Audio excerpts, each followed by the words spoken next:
नमस्कार, आप देख रहे हैं सिटी सेंटर शो। मुंबई से मैं हूं पूजा भारद्वाज और शुरुआत कर रहे हैं पटना की खबर से। पटना के गांधी मैदान में बीपीएससी अभ्यर्थियों के लिए प्रशांत किशोर गांधी मैदान में 150 कार्यकर्ताओं के साथ धरना दे रहे हैं। प्रशांत किशोर ने कहा है कि जब तक मांग पूरी नहीं होगी तब तक अनशन पर बैठे रहेंगे। आपको बता दें कि प्रशांत किशोर पटना में हुए अभ्यर्थियों के मार्च में भी शामिल हुए थे। इसी दौरान मार्च में लाठीचार्ज हुआ। अभ्यर्थियों ने आरोप लगाया था कि तब प्रशांत किशोर उन्हें छोड़कर चले गए थे।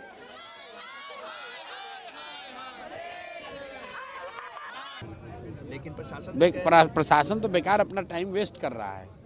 भाई मेरे पे एफआईआर पहले उन्होंने किया ही हुआ था, तो अगर कोई कार्रवाई करनी थी तो उसी पे कर लेते हैं। अब दोबारा किया है, फिर आके कर ले कार्रवाई, उससे क्या हो जाएगा? कार्रवाई करोगे फिर 2 दिन के बाद फिर बैठ जाऊंगा। दिल्ली में किसान आज महीनों से धरना प्रदर्शन कर रहे हैं, वो दिल्ली के सड़कों पर बैठे हुए हैं। उनको केंद्र सरकार ने परमिशन दिया है कि दिल्ली सरकार ने परमिशन दिया है, या आप ये कह रहे हैं बिहार के अधिकारी की दिल्ली की सरकार को कोई समझ नहीं है? और दिल्ली पुलिस ने एक बार फिर से अवैध रूप से रह रहे बांग्लादेशियों के बड़े सिंडिकेट का भंडाफोड़ किया है। 2 बांग्लादेशी नागरिकों समेत 4 लोगों को गिरफ्तार किया गया है। शुभांग सिंह ठाकुर की रिपोर्ट आपको दिखाते हैं। दिल्ली में अवैध तौर पर रह रहे बांग्लादेशी नागरिकों पर पुलिस ने बड़ी कार्रवाई की। दिल्ली पुलिस ने इस सिंडिकेट का भंडाफोड़ करते हुए 2 बांग्लादेशी नागरिकों समेत 4 लोगों को गिरफ्तार कर लिया। इस दौरान बांग्लादेशियों के फर्जी दस्तावेज बनाने वाला शख्स भी पुलिस की पकड़ में आ गया। मुझे बताते हुए खुशी हो रही है कि साउथ डिस्ट्रिक्ट ने ये तीसरा रैकेट बस्ट किया है जो इलीगल बांग्लादेशी के खिलाफ था। इससे पहले 2 केस हम दिसंबर 2024 में कर चुके हैं, जिसमें हमने 12 इलीगल इमिग्रेंट बांग्लादेशी रिपोर्ट किए हैं। ये 3rd केस है जिसमें हमने 4 व्यक्ति गिरफ्तार किए हैं, जिसमें 2 बांग्लादेशी हैं और 2 इंडियन हैं। दिल्ली पुलिस के मुताबिक इस सिंडिकेट का पहला मॉड्यूल बांग्लादेश में काम करता था। बांग्लादेश के दुर्गपुर से भारत के बागमारा बॉर्डर तक डंकी रूट के जरिए घुसपैठ होती थी। मेघालय के बागमारा बॉर्डर से घुसपैठियों को मिनी बस के जरिए असम के कृष्णाई तक लाते थे।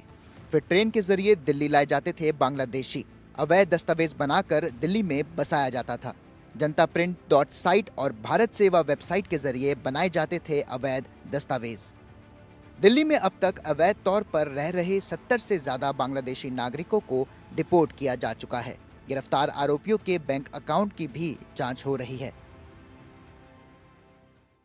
और विधानसभा चुनाव से पहले दिल्ली में सियासी घमासान तेज हो चुका है। नेताओं के बीच जुबानी जंग जो छिड़ी है उसमें विवादित बयान भी सामने आ रहे हैं। दिखाते हैं आपको ये रिपोर्ट।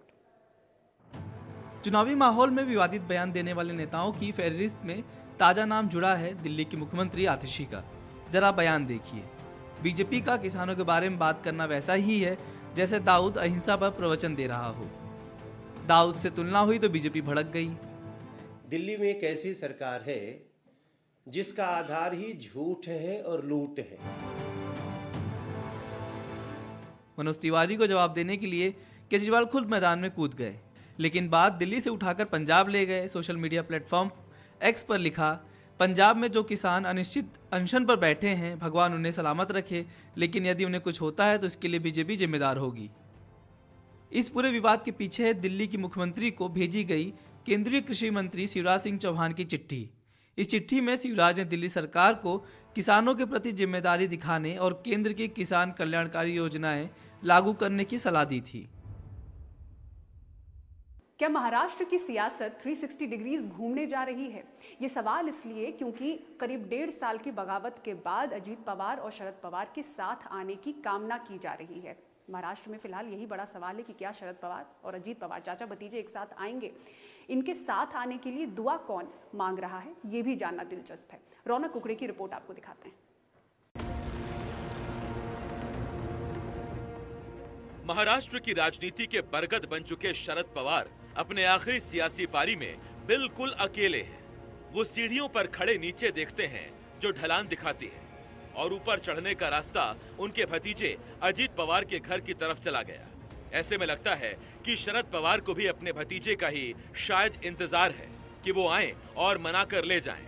इसकी शुरुआत हुई अजीत पवार की मां आशा पवार के बयान से, जिसमें वो भगवान विट्ठल से अपने परिवार के लिए एकता का आशीर्वाद मांगने गई थी।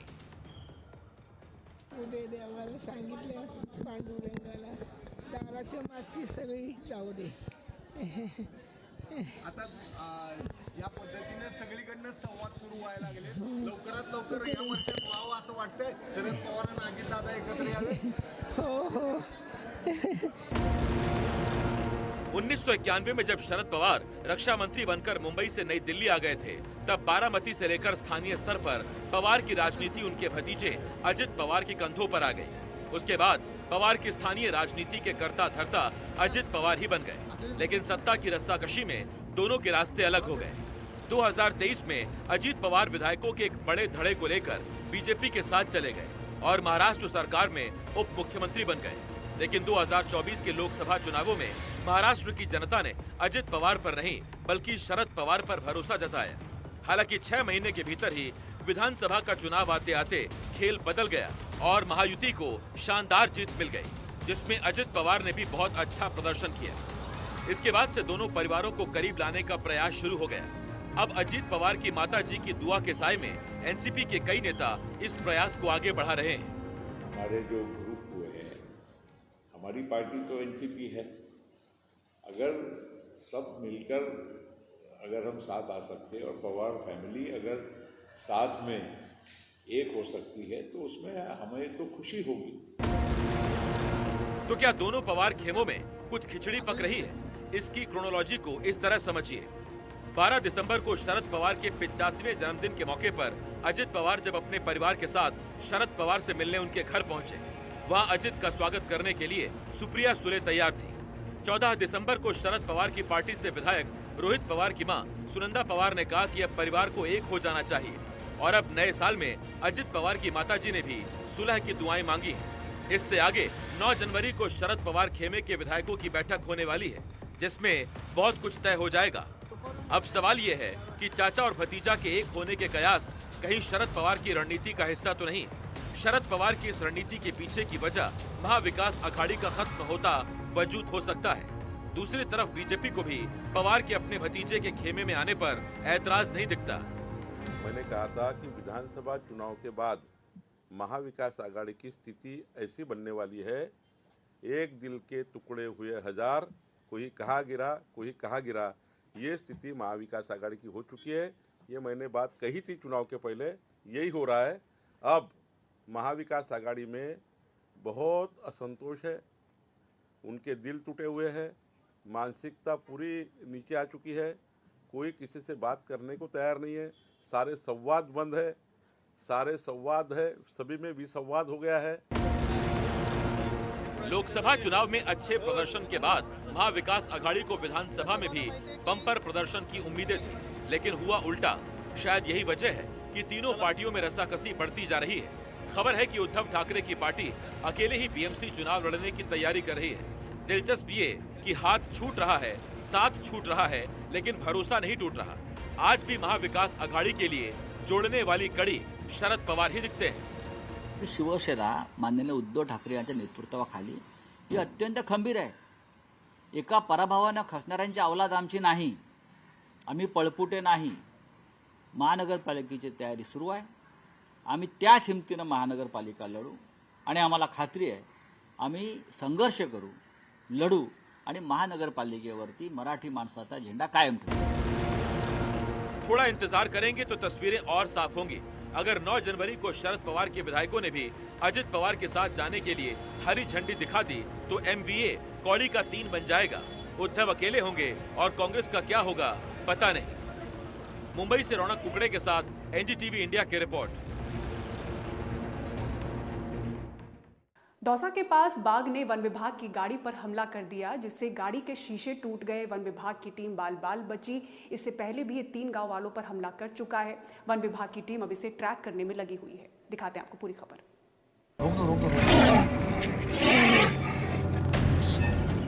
बाघ का हमला वन विभाग की गाड़ी पे.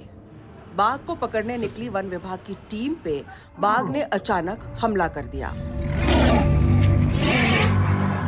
बोलेरो गाड़ी पे चढ़ गया और शीशा तोड़ दिया. हमले में वन विभाग की टीम बाल बाल बची. सरिस्का से 8 दिन पहले निकला ये बाघ दौसा के बांदीकुई के एक गांव में पहुंच गया. वहां सरसों के खेत में ये जा छिपा और 3 गांव वालों पे भी हमला किया. कैसे हुआ? या पुकार रहे जब जार करने आने दिया मुझको जब जार देखे हमको पुकार तो जब देखे हम ना फिर वहाँ छल्ला के मारे दिखता ही जब जार पकड़ी वन दे था पर पटक दे। पहले आपके ऊपर कहाँ मारी, आपकी पीठ पर? हाँ पीठ पर नहीं पटक दी मेरे को तो दी मेरे को पता कौन माना खा खाई है मेरे को मैं तो बेहोश हो गई। सरिस्का में 42 बाघ हैं। पिछले 2 सालों में यहाँ से 4 बाघ बाहर आ गए हैं। विशेषज्ञों का कहना है कि जब बाघों की संख्या बढ़ जाती है तो 2 से 3 साल की उम्र के बाघ अपना दूसरा इलाका खोजने लगते हैं और यही वजह है कि वे वन क्षेत्र से बाहर निकल जाते हैं। तुरंत ही मूवमेंट होने पर ट्रैकुलाइज टीम रेडी है। अभी वर्तमान में उसका कोई पता नहीं चल पा रहा है। फिलहाल सरिस्का के 4 बाघ बाहर घूम रहे हैं। एक बाघ को हरियाणा से पकड़ के बूंदी पहुंचाया गया है। 2 जयपुर के पास है और ये बाघ गांव के पास होने के कारण खतरे में है। इसलिए वन विभाग की टीम हर संभव प्रयास करके इसे पकड़ने में लगी हुई है। भोपाल की यूनियन कार्बाइड फैक्ट्री का 337 मीट्रिक टन कचरा 4 दशक के बाद हट गया। इस जहरीले कचरे को वैज्ञानिक और कुशल तरीके से खत्म किया जाना है। हालांकि इसको लेकर सियासत भी शुरू है।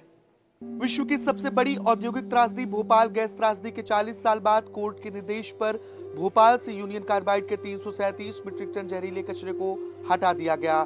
12 कंटेनर के जरिए 250 किलोमीटर का ग्रीन कॉरिडोर बनाकर इसे पीथमपुर भेजा गया, जहां वैज्ञानिक तरीके से कचरे का निष्पादन किया जाना है। उच्चतम न्यायालय ने सभी रिपोर्ट के गहन परीक्षण के पश्चात ही आगे बढ़ने के लिए और उसे नष्ट करने के लिए हमें निर्देशित किया। पीथमपुर के रामकी एनवायरो कंपनी में कचरे के निष्पादन के पहले ही विरोध शुरू हो गया है। कांग्रेस ने आने वाली पीढ़ी पर खतरा और कैंसर बढ़ने की आशंका जताई है। इसका आने वाली पीढ़ी पे भविष्य में असर होगा। कैंसर के खतरा बढ़ जाएगा। इंदौर शहर में कैंसर का खतरा बढ़ जाएगा। 337 मीट्रिक टन कचरे को खत्म करने में 3 से 9 महीने का समय लग सकता है। देखना होगा आने वाले समय में इसके क्या परिणाम होते हैं। सभी की नहीं होगी, आपको और हमको और संभल में शाही जामा मस्जिद की सर्वे रिपोर्ट कोर्ट में दाखिल कर दी गई है।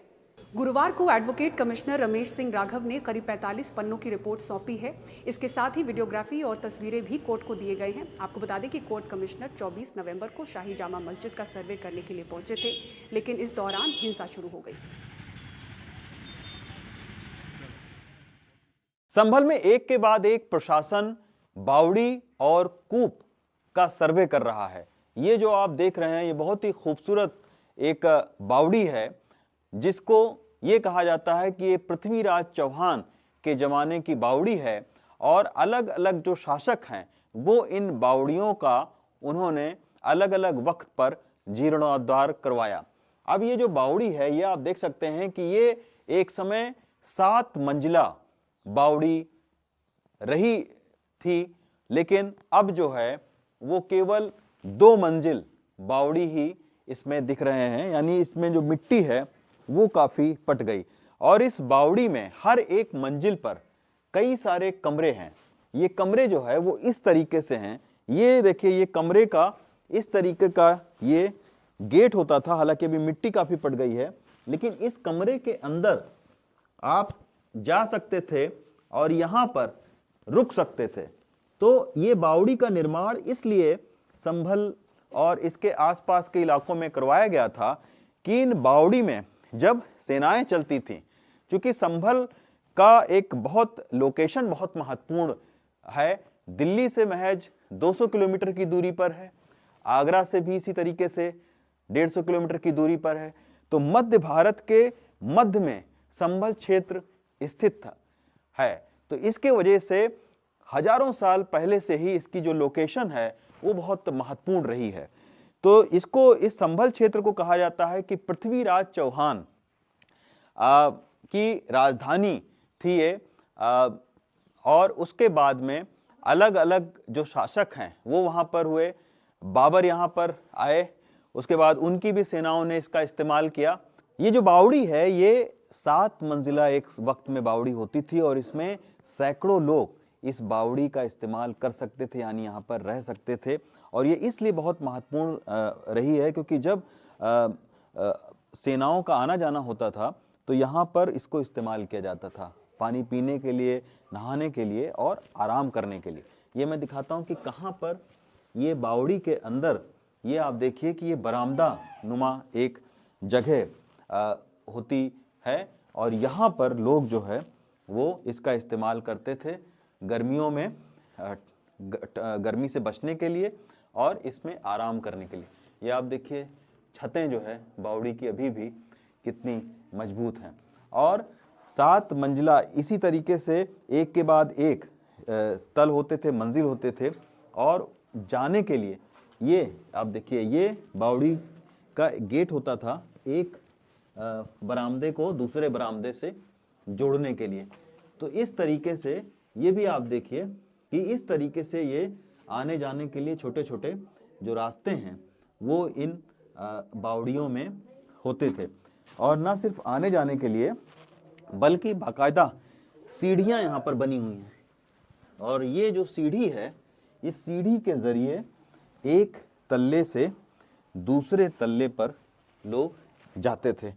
तो इस तरीके की जो बावड़ी है वो पुराने ज़माने में इस्तेमाल होती रही है। तो अब प्रशासन ये कह रहा है कि हम इस तरीके की बावड़ियों को संरक्षित करेंगे, उनको सुरक्षित करेंगे ताकि जो आने वाली पीढ़ी है वो जान सके कि जो संभल का इतिहास है, जो संभल की विरासत है वो कितनी समृद्ध रही होगी। संभल से प्रेम सिंह के साथ रवीश रंजन शुक्ला, एनडीटीवी इंडिया। और नेशनल स्पोर्ट्स अवार्ड किन किन को मिलने जा रहा है बताएंगे आपको पूरी खबर एक ब्रेक के बाद। आप देखते रहें सिटी सेंटर शो।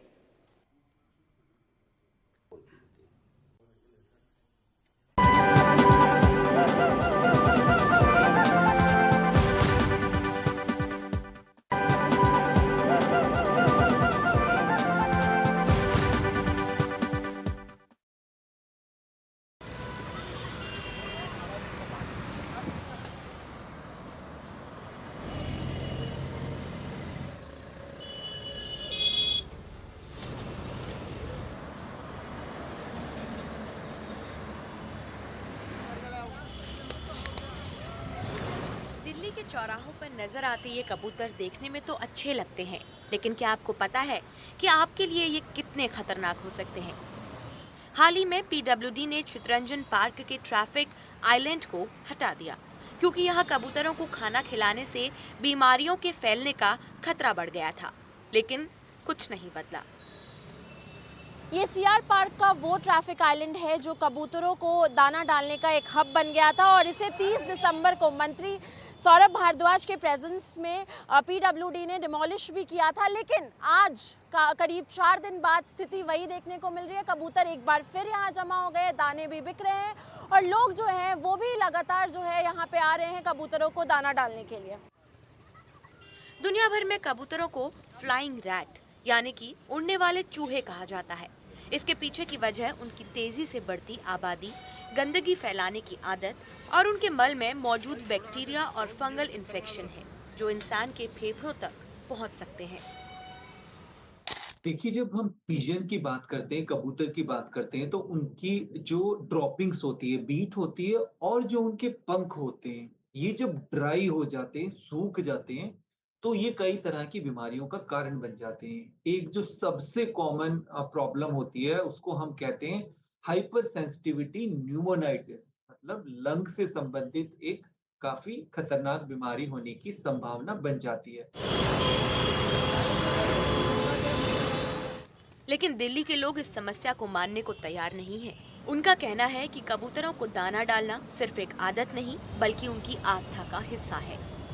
के पीछे धार्मिक भावना जुड़ी हुई है कि हम इनको खिलाएंगे तो हमारा जो है तरक्की होगी और लोगों इनको जो है ना दाना मिलेगा, खाने को मतलब वो मिलेगा। इस सनातन धर्म में हमें ये संस्कार मिलता है कि सभी जीव जंतुओं पर कुछ ना कुछ परोपकार अपने हाथ से कर देना।